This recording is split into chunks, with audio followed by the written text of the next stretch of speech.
vamos a darle cera vamos a intentarlo, ¿no? a Cervantes y a la cultura. Hay algo de polémica con el tema sexual. Hablar de la sexualidad de Cervantes es como hablar de la sexualidad de nuestros padres, que sabemos que han tenido sexo, porque para eso estamos aquí, pero nos pone un poco nerviosos, ¿no? Casi no sabemos nada, porque lo que sabemos son muchos mitos, eso que nos han ido enseñando. Por ejemplo, un mito es que murió sin ser reconocido, murió pobre. Bueno, Cervantes murió a los 69 años.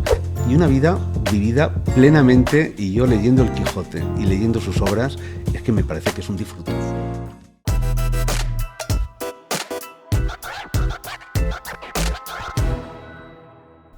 Bienvenidos a Dale Cera, el primer post del Museo de Cera.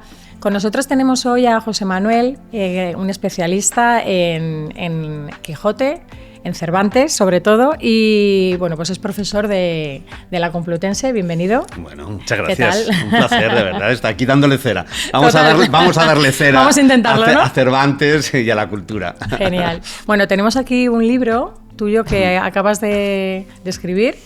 ¿Nos puedes hablar un poquito de él? Sobre todo, pues, curiosidades. Bueno, pues es Cervantes íntimo, amor y sexo en los siglos de oro.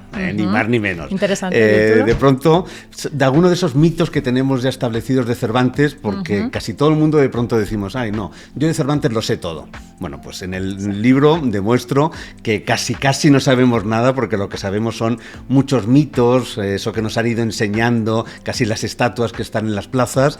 Y hay un hombre, Miguel de Cervantes, que vivió hace 400 años y que todavía tenemos que descubrirlo, y todavía, bueno, nos podemos ir a tomar unas cañas con él, que es realmente lo interesante, ¿no? Muy bien. Bueno, pues cuéntanos un poquito, sobre todo, cómo ha salido ahora la película del cautivo, ¿no? Y que está tan de moda. Danos alguna apreciación sobre ella. Cuéntanos un poquito. Bueno, pues el cautivo de Alejandro Amenábar, esta película es una película histórica, porque es la primera vez que un gran director de cine, con su lenguaje cinematográfico, dialoga con Cervantes. Ha habido directores que han dialogado con El Quijote, pero no con Cervantes. Así que realmente yo estoy muy feliz de que esta película ya por fin haya podido ser estrenada, y además doblemente feliz porque he estado de asesor filológico y cervantista, así que he podido conocerla desde el guión, y es una película que en realidad es un gran canto a la literatura. Es un gran elogio a la literatura como un elemento que nos puede salvar en la sociedad, dialogando con un gran contador de historias, que es Miguel de Cervantes, además en ese momento del cautiverio en Argel, en esos 5 años, y lo hace un gran contador de historias cinematográficas, que es Alejandro Amenábar. Así que entre Cervantes, Alejandro Amenábar y la literatura, ¿qué puede salir mal? Exacto. Pues yo creo que poca cosa, ¿no? Exacto. Cuéntanos también, hemos visto que hay algo de polémica con el tema sexual, entre comillas, de Cervantes, ¿no? Porque, sí. Bueno, en la película da a entender que, bueno, pues como le tenían cautivo, o hay una relación un poco... Bueno, es un poco también, es decir, ¿es necesario hablar de la sexualidad de nuestros escritores o de nuestros grandes hombres? Pues hombre, para leer El Quijote, o para disfrutar de las novelas ejemplares, para leer las 40.000 versos que escribió, pues no es necesario.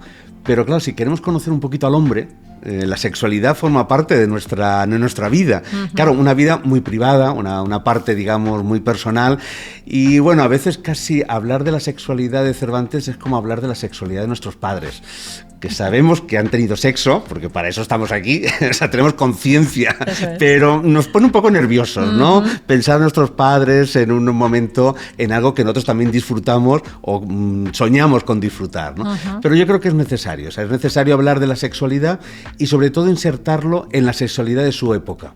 No hablar de la sexualidad con etiquetas, de que si eres de una manera, eres de otra, que si eso automáticamente te coloca en un lugar, sino, bueno, insertándolo, y ahí es donde aparece un Cervantes hombre, que es también una de las cosas que me gusta mucho de la película y que creo que va a comunicar mucho con los jóvenes, que de pronto van a ver un Cervantes que duda, que se emborracha, que lo hace mal, que lo hace genial. Es decir, como todos nosotros, que tenemos un día malo, tenemos un día bueno, o sea, realmente un hombre, y no esas estatuas de bronce y de mármol llenas de telarañas que tenemos en las plazas y que ha hecho muy mal para que la gente más joven se acerca a este gran escritor, ¿no? Que al final termina siendo Cervantes. Sí, basado más en su personalidad que no tanto en su profesionalidad, ¿no? Ahí está, efectivamente. Y entonces yo creo que también todo lo que podamos hacer, porque estamos llenos de mitos alrededor de Cervantes. Por ejemplo, un mito es que murió sin ser reconocido, murió pobre y automáticamente luego, gracias a la lectura del Quijote y tal. Sí. Bueno, Cervantes murió a los 69 años. Los 3 últimos años de su vida se los dedicó a publicar sus obras, y publicó 1 y 2 obras al año. Y yo le pregunto a cualquier escritor, ¿podemos decir de alguien que es un escritor que publica cada año 1 o 2 novelas, que es un fracasado? Pues no, yo creo que no. Quiere decir que los datos están ahí para mostrarnos que Cervantes es mucho Cervantes, que Cervantes tiene una vida apasionante de aventuras, se mueve por el Mediterráneo, está en la corte cuando la corte es el centro del mundo, tiene duelos, o por lo menos podemos pensar que pudo tenerlo. Y una vida vivida plenamente, y yo leyendo el Quijote y leyendo sus obras, es que me parece que es un disfrutón. Sí. O sea, me parece que es una persona que no pasaba por la vida, por encima de la vida, sino que la disfrutaba, y eso es lo que nos hace también a nosotros, a los lectores, disfrutar de la buena literatura. Te iba a preguntar, a los 60 años fue cuando dicen que publicó su obra maestra. Normalmente, a esas edades, los escritores ya están más bien jubilados. Totalmente. ¿Es así? Sí, él, digamos, la primera parte del Quijote lo hace en 1605, frisando casi los 50, que para aquella época 50 años no son nuestros 50, eso. Ya es estar en el último momento. Y lo curioso es, precisamente, que él, hasta los 3 últimos años de su vida, no es donde va a publicar el máximo de sus obras. Es decir, realmente ahí hay un programa literario que le hace muy especial, diferente. Y luego yo lo que un poco digo también en el libro, un poco es el complejo, el síndrome del autor menguante.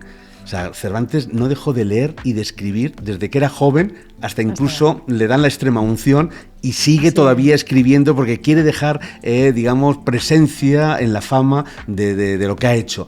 Y de pronto parece que ha quedado reducido al autor del Quijote. Sí. Y cuando el Quijote, incluso dentro de su programa literario, es una obra menor, que luego se ha convertido en una obra genial como lo que es, pero realmente en ese momento. Entonces, ahí es donde, si lo situamos en su época, nos vamos a llevar muchísimas sorpresas y de pronto, con esa idea de lo vamos a bajar de la estatua, nos lo vamos a llevar de la mano y nos vamos a ir, bueno, no sé si de cañas, pero de vinos. Y seguro. Eso seguro, porque le gustaba mucho el vino, eso seguro. Otra pregunta, José Manuel, han comentado que hay indicios, no hay estudios, pero indicios, han hecho estudios pero no son veraces del todo, en el cual dicen que no era de Alcalá de Henares, sino que fue catalán, manchego. Nada. Quiero decir, tenemos tanto todavía que estudiar, que aprender, que leer de Cervantes y disfrutarlo, que estar con teorías que ya en el siglo XVIII, o sea, en el siglo XVIII ya se demostró que eran mentira. Es como de pronto volver hacia un lugar donde no nos lleva hacia ningún sitio. Es decir, realmente tenemos nuestra partida de bautismo, nació en Alcalá de Henares y le tenemos situado en diferentes lugares porque frente a otros escritores, pues por ejemplo, yo qué sé, estoy pensando en Shakespeare, que tiene una de las biografías más anodinas y aburridas que uno se puede encontrar. Claro, tenemos a un Cervantes, como digo, está en el Mediterráneo, participa en la batalla de Lepanto, está luego en el cautiverio, está en Madrid, intentando ir a América con un puesto de trabajo, con un oficio que no consigue, y de pronto está por los campos de Castilla, de La Mancha, de Andalucía, de Extremadura, viviendo unas experiencias que luego al final también las vamos a ver en su literatura, que es grandiosa.